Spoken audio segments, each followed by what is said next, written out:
जय हिंद साथियों, मैं डॉक्टर अरुण कुमार आप सभी का भौतिक श्रृंखला में स्वागत करता हूं। आज के इस वीडियो में लेकर आए आपके लिए कक्षा 11 विषय भूगोल के तहत पुस्तक भारत भौतिक पर्यावरण का अध्याय तीसरा। अध्याय का नाम है अफवाह तंत्र।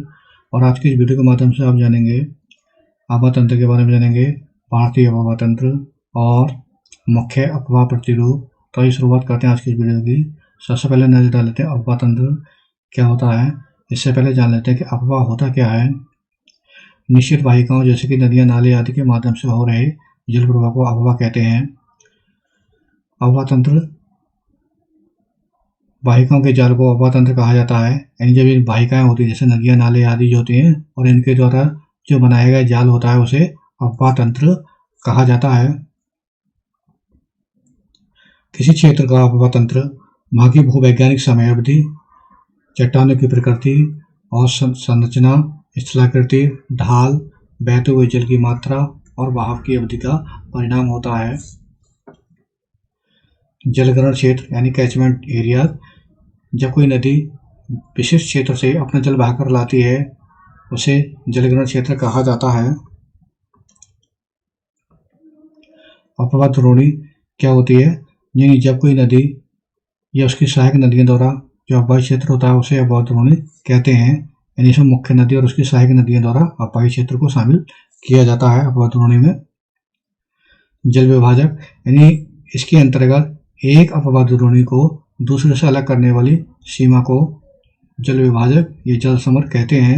यानी इसमें ऐसी सीमा जो दो अफवाह द्रोणी को विभाजित करती है उसे सामान्य रूप में जल विभाजक या जल समर कहा जाता है।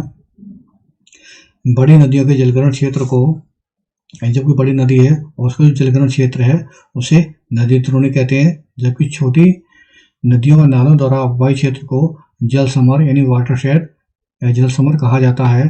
नदी द्रोणी का आकार बड़ा होता है जबकि जल समर का आकार छोटा होता है। अब नजर डाल लेते हैं मुख्य अफवाह प्रतिरूप के बारे में। जैसे कि आप देख रहे हैं, पहला है वृक्षाकार प्रतिरूप।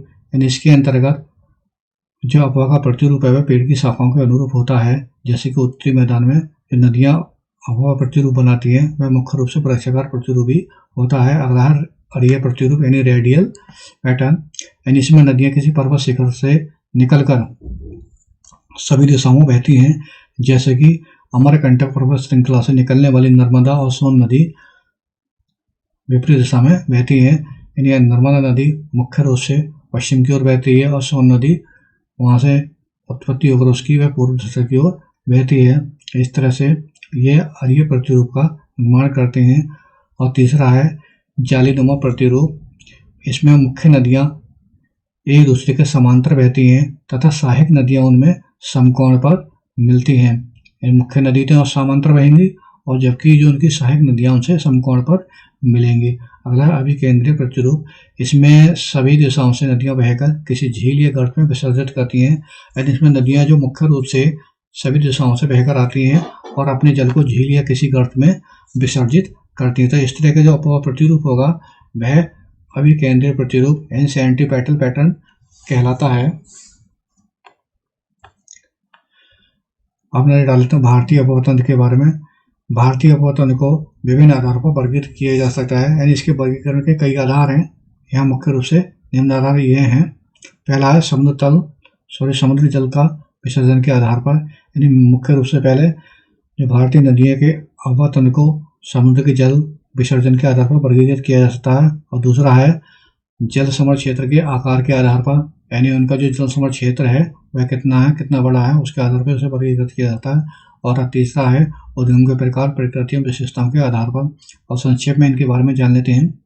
सबसे पहले जान लेते हैं समुद्र में जल विसर्जन के आधार पर भारतीय अफवाह तंत्र उसे कितने वर्गों में बांटा गया है। तो इसे मुख्य रूप से निम्न भागों में बांटा गया, दो भागों में। पहला है अरब सागर का अफवाह तंत्र। यानी इसके अंतर्गत उन नदियों को शामिल किया जाता है जो अपना जल अरब सागर में विसर्जित करती हैं।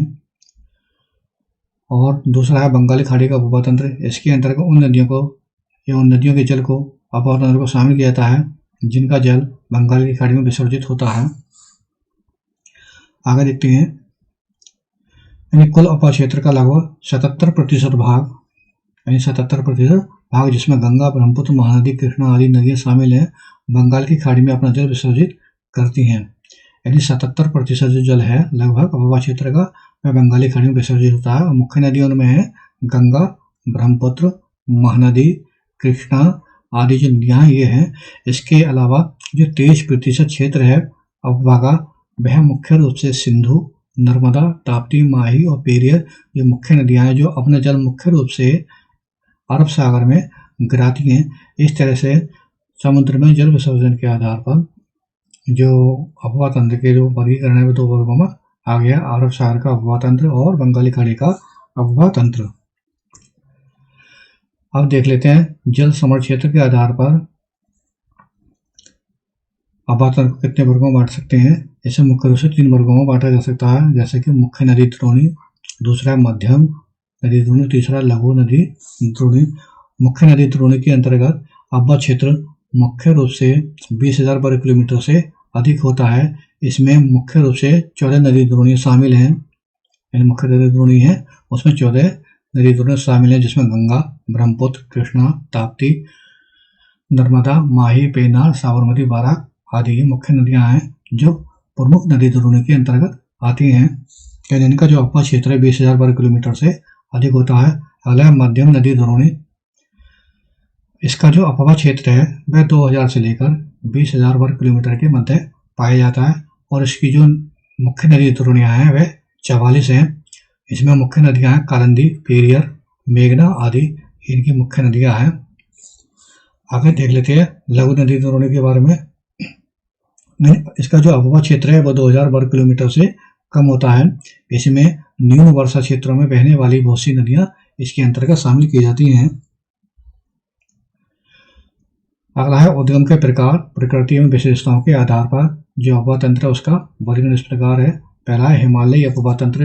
हिमालयी अफवाह तंत्र के अंतर्गत मुख्य रूप से उन नदियों को शामिल किया जाता है जो अपना जल हिमालय पर्वत से ग्रहण करती हैं, जो कि ग्लेशियरों से प्राप्त करती हैं, जिसमें गंगा, सिंधु, यमुना आदि जो मुख्य नदियां इन्हें शामिल किया जाता है। और इसके अलावा दूसरा जो अफवाह तंत्र वह है प्रायद्वीपीय अफवाह तंत्र। इसके अंतर्गत उन नदियों को शामिल किया जाता है जिनका उद्गम प्रायद्वीपीय पठार में हुआ है। Thanks for watching. यदि आपको वीडियो अच्छी लगी तो वीडियो को लाइक जरूर करें। यदि आप चैनल पर नए चैनल को सब्सक्राइब करें। मिलते हैं अगले वीडियो नए टॉपिक के साथ, तब तक के लिए धन्यवाद।